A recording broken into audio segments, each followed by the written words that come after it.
students, so this is Ru from class 5th A today. So yesterday we have started chapter number 10, the advent of the British Raj. So today we are making the part 2. In part 1 we have completed page number 1, and we will start part 2 from the Battle of Plassey. We will cover in this part Battle of Plassey and many topics from this chapter. The Battle of Plassey is considered a landmark as it marks the beginning of British domination in India. इस line का ये मतलब है कि battle of Plassey एक ऐसी जगह माना जाता है जहां से ब्रिटिश ने इंडिया पर रूल करना स्टार्ट किया था. The Battle of Plassey or Palashi took place on 23 June 1757 at Palashi in Murshidabad, then the capital of Bengal. Mean जो बैटल ऑफ प्लासी थी, हम लोग प्लासी को पालाशी भी कह सकते हैं. मीन जो बैटल ऑफ प्लासी हुई थी, मीन जो जंग हुई थी प्लासी में, वो 23 जून और 1757 को हुई थी. 23 वो जो प्लासी जो है हम लोग उसको पालाशी भी कह सकते हैं. और जो पालाशी है वो मुर्शिदाबाद के अंदर है. पहले ऐसा होता था कि मीन्स अभी वेस्ट बंगाल का कैपिटल कोलकाता है, लेकिन पहले के ज़माने में वेस्ट बंगाल का कैपिटल मुर्शिदाबाद होता था. फिर नेक्स्ट लाइन का मीनिंग है the battle took place between the British east India company on one side and the Nawab of Bengal along with his French allies on the other side. Mean जो battle हुई थी, जो ये जंग हुई थी, इसमें एक तरफ तो ब्रिटिश ईस्ट इंडिया कंपनी थी, मीन्स ब्रिटिश के लोग थे, और एक तरफ बंगाल के नवाब थे. बंगाल के नवाब थे मीन्स अभी पहले नवाब कहा जाता था, लेकिन अभी के ज़माने में तो फिर अभी स्टेट का चीफ मिनिस्टर कहा जाता है, सीएम कहा जाता है, लेकिन पहले के ज़माने में नवाब कहते थे. तो फिर दूसरी एक तरफ तो ब्रिटिश के लोग थे और एक तरफ बंगाल के नवाब के साथ फ्रेंच अलाइज थे. फ्रेंच अलाइज मीन्स फ्रेंच के कुछ सहयोगी थे. Siraj ud Daula was the last nawab of Bengal and he fought to maintain his independent state. Mean जो सिराज उद दौला थे वो बंगाल के लास्ट नवाब थे, मीन्स अभी बंगाल के लास्ट नवाब थे, और उन्होंने इस स्टेट को इंडिपेंडेंट मीन्स इस स्टेट को आज़ाद रखने में पूरी कोशिश की थी, मीन्स पूरी मेहनत की थी कि जो स्टेट है ये आज़ाद रहे. इन जून 1756 Siraj ud Daula captured the trading base at Kolkata Fort William. Means year चल रहा था 1756 और जब महीना था जून का, तो फिर जो सिराज उद दौला थे, पहली बार ब्रिटिश के पास बहुत सारे व्यापार करने के लिए बहुत सारे कोलकाता में फोर्ट थे. फोर्ट मीन्स हम लोग किला भी कह सकते हैं, और उस फोर्ट का नाम था फोर्ट विलियम. तो फिर सिराज उद दौला ने फोर्ट विलियम पर कब्जा कर लिया. फिर नेक्स्ट लाइन का मतलब है the British sent colonial Robert Clive and admiral Charles Watson to recapture the fort and Kolkata on 2 January 1757. Means फिर बाद में सिराज उद दौला ने तो फोर्ट विलियम पर कब्जा कर लिया था. फिर बाद में ब्रिटिश को ये बात पता चली कि ब्रिटिश को तो पता चली गई होंगी कि उनके किले पर सिराज उद दौला ने कब्जा कर लिया था. फिर बाद में ब्रिटिश ने 2 लोगों को भेजा है. एक इंसान का नाम था कॉलोनियल रॉबर्ट क्लाइव और दूसरे का नाम था एडमिरल चार्ल्स वॉटसन. ब्रिटिश ने उनको ये कहा कि आपको वो किला वापस कैप्चर करना है, मीन्स उस किले पे वापस कब्जा करना है.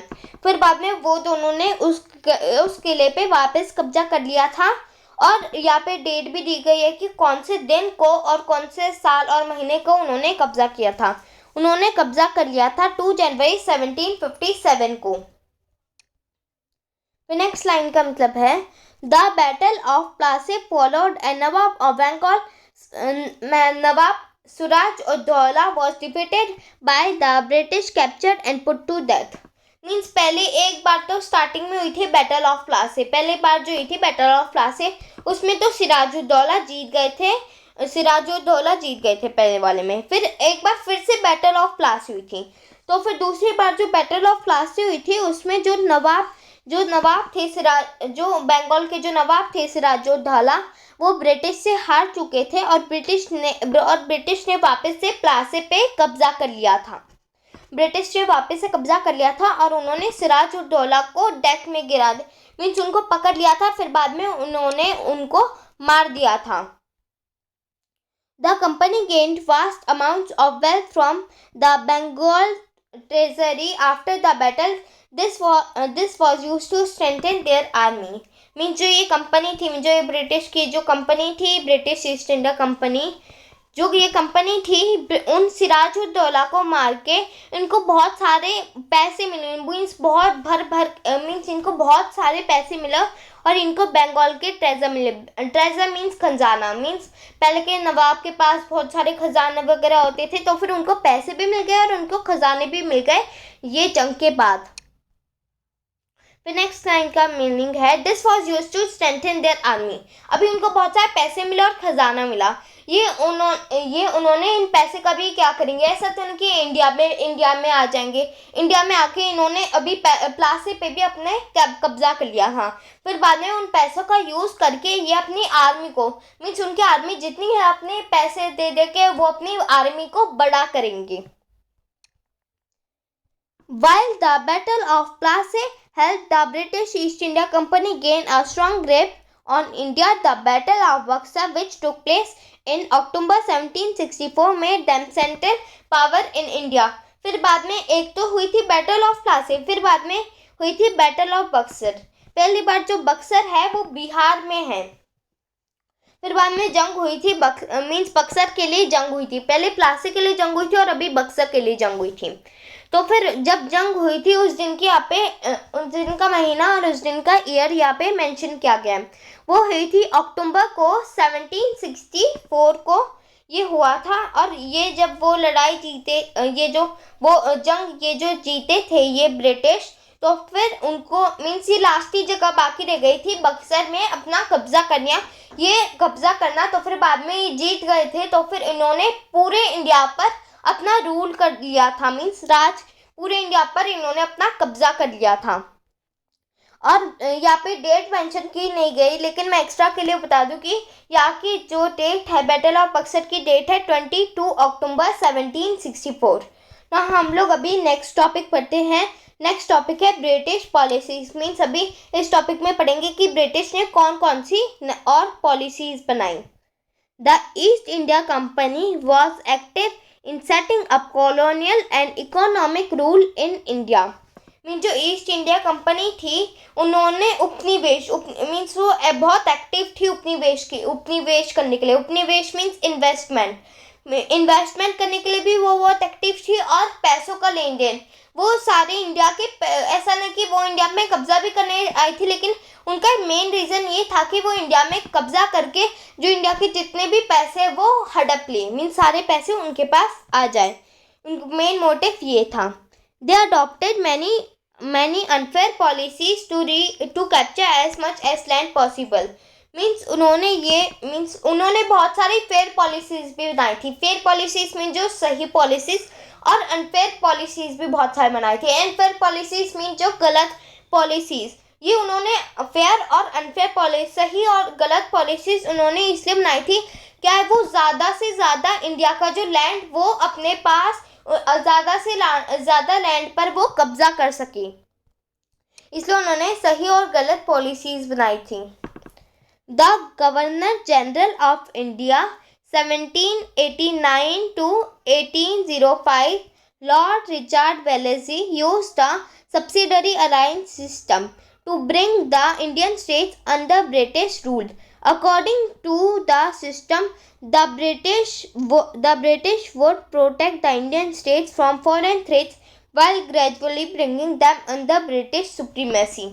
मीन्स 1789 के ईयर से लेकर 1789 के ईयर से लेकर 1805 के ईयर तक एक गवर्नर जनरल थे इंडिया के। उधर नेम भी दिया गया है कि वो गवर्नर जनरल का नाम था लॉर्ड रिचर्ड वेलेस्ली, जिनके आप अभी इधर भी देख सकते हैं, इधर इनके फोटो भी दी गई है। लॉर्ड वेलेस्ली, इनका पूरा नाम था लॉर्ड रिचर्ड वेलेस्ली। इन्होंने सब्सिडरी अलायंस सिस्टम का पहली बार यूज़ किया था। एक सब्सिडरी जो अलायंस सिस्टम वो भी एक पॉलिसी है। इस पॉलिसी में क्या होता है कि इस पॉलिसी में ये होता है कि जो ब्रिटिश इंडिया का मीन जो राजा वगैरह होते थे, वो राजा वगैरह का पास है, उनसे वो कहते थे कि हम आपकी रक्षा करेंगे कि कोई दूसरे राजा आप पे हमला ना करते। वो उनकी रक्षा करने ये बात करते थे। फिर बाद में उन्होंने कहा कि बस हम आपकी रक्षा करेंगे, आप क्या करना, आप बस हमें पैसे दे देना। उन्होंने ये कहा। फिर बाद में उन्होंने ये कहा कि बस आप अपने पैसे दे देना। फिर बाद में उन्होंने कहा कि बस जो भी यूरोपियन ट्रैवलर, ऐसा नहीं कि बस एक वो ही आए थे, मीन्स ऐसा नहीं कि वो ब्रिटिश आए थे, ब्रिटिश भी आए थे, फ्रेंच भी आए थे, डच भी आए थे और पोर्टुगीज भी आए थे। उन्होंने कहा था कि और भी जो भी यूरोपियन से जो भी यात्री आएंगे, मीन्स यूरोपियन ट्रैवलर जो भी है, आप उनको कोई भी जॉब मत देना, सिर्फ आप हमें देना। और आपकी जो भी सेना होंगी आपकी जो भी पहले की जो सेना होंगी, आप उसको काम से हटा दो, बस हम लोग को ही आप काम पे रख लो, ऐसा उन्होंने कहा था। और फिर उन्होंने दूसरे राजा और उनके बीच में लड़ाई करवा दी, मीन्स जंग करवा दी। मीन्स उन दोनों को भड़का रहे थे, ये कह रहे थे कि यहाँ पे हमला कर देगा, ऐसे कह के उन दोनों के बीच में जंग करा दी थी इन्होंने। फिर बाद में नेक्स्ट लाइन का मीनिंग है, according to the system the British would protect the Indian states from foreign threats while gradually bringing them under British supremacy. Means इसका मैं आपको अभी मीनिंग बताया कि अभी मैं बता रहा था कि जो ब्रिटिश थी वो उन्होंने कहा था कि वो इंडिया के राज्यों की प्रोटेक्ट करेंगी, मीन्स इंडिया के स्टेट्स की वो प्रोटेक्ट करेंगी, रक्षा करेंगी, क्या जो दूसरे जो भी राजा वगैरह है वो हमला ना कर दे। मीन्स थ्रेट्स मीन्स तो वैसे तो डर होता है, लेकिन इस लाइन के हिसाब से थ्रेट्स का मीनिंग होगा हमला, क्या कोई हमला ना कर दे, कोई दूसरे राजा वगैरह पे हमला ना कर दे, इसलिए वो इंडिया के स्टेट्स को प्रोटेक्ट करेंगी। और वो धीरे धीरे जो ब्रिटिश थे वो धीरे धीरे इंडिया पे कब्जा करते गए। फिर बाद में नेक्स्ट लाइन का मीनिंग है, the Indian states had to disband their armies and allow British troops to maintain their states. Mean जो इंडिया के जो स्टेट्स थे, उन्होंने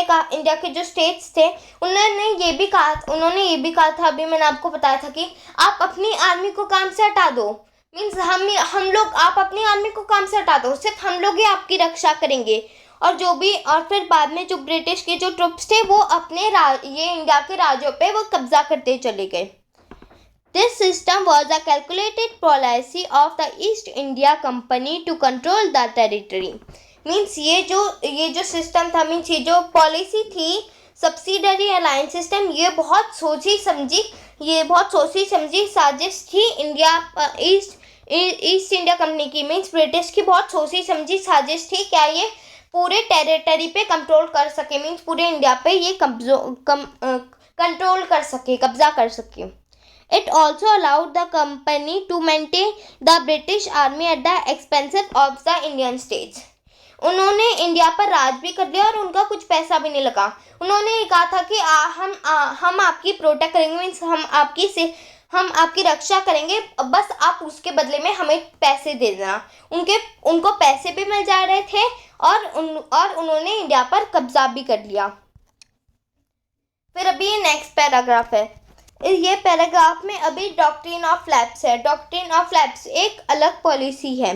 पहले हम लोगों ने पढ़ ली, फर्स्ट पॉलिसी पढ़ी जो थी सब्सिडरी अलायंस सिस्टम, और ये है second policy doctrine of lapse.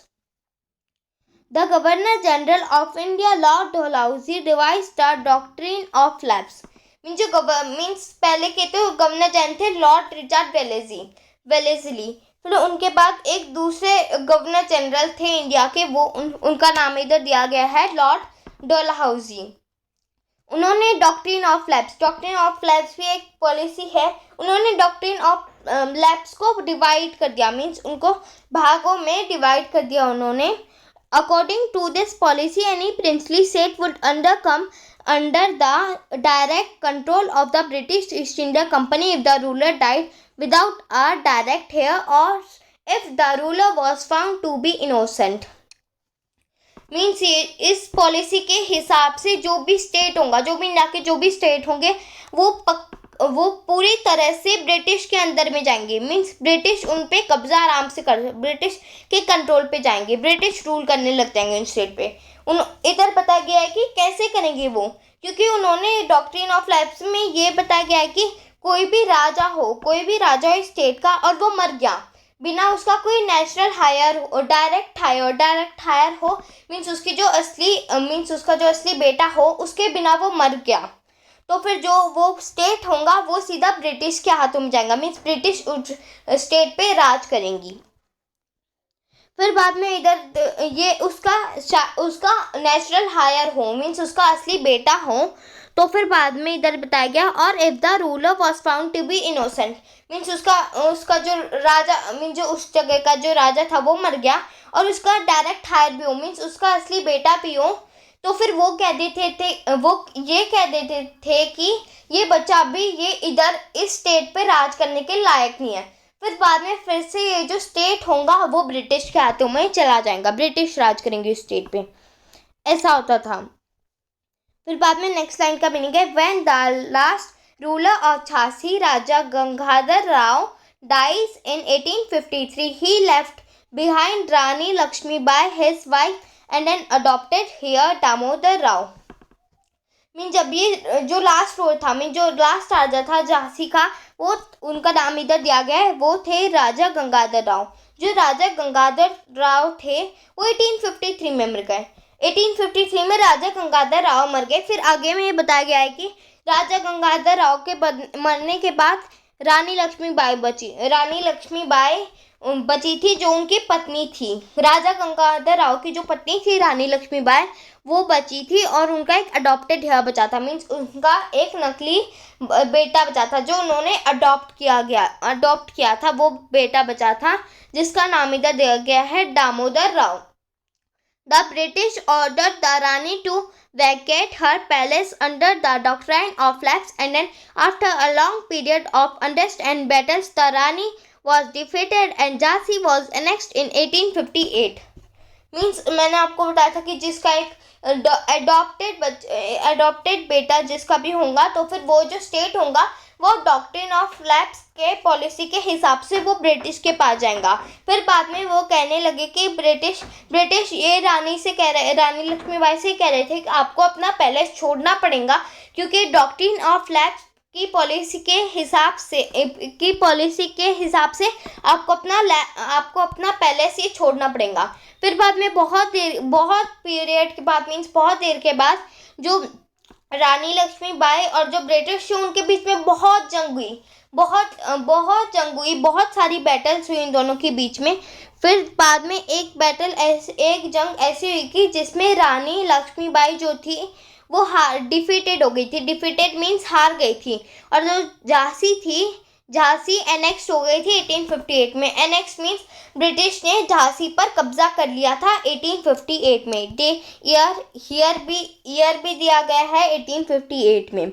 The kingdoms of Satara, Jaipur, Sambalpur, Chota Udaipur and Nagpur were also annexed under this doctrine. Means और जो भी बहुत सारे सतारा, जयपुर, संबलपुर, छोटा उदयपुर और जो नागपुर थे वो भी ब्रिटिश के कब्जे में आ गए। ऐसे वो आने वाले नहीं थे, लेकिन डॉक्ट्रिन ऑफ लैप्स ये पॉलिसी के हिसाब से जो ये सभी जो सिटीज़ थी ये सभी ब्रिटिश ने कब्जा कर ली थी डॉक्ट्रिन ऑफ लैप्स की पॉलिसी बनाकर।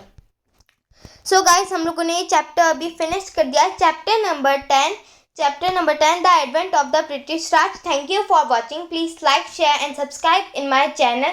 Bye guys.